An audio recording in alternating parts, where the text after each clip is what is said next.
Sì.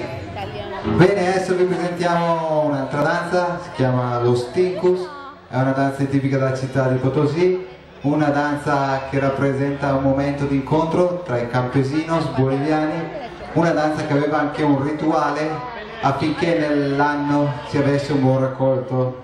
Ecco a voi lo Stincus!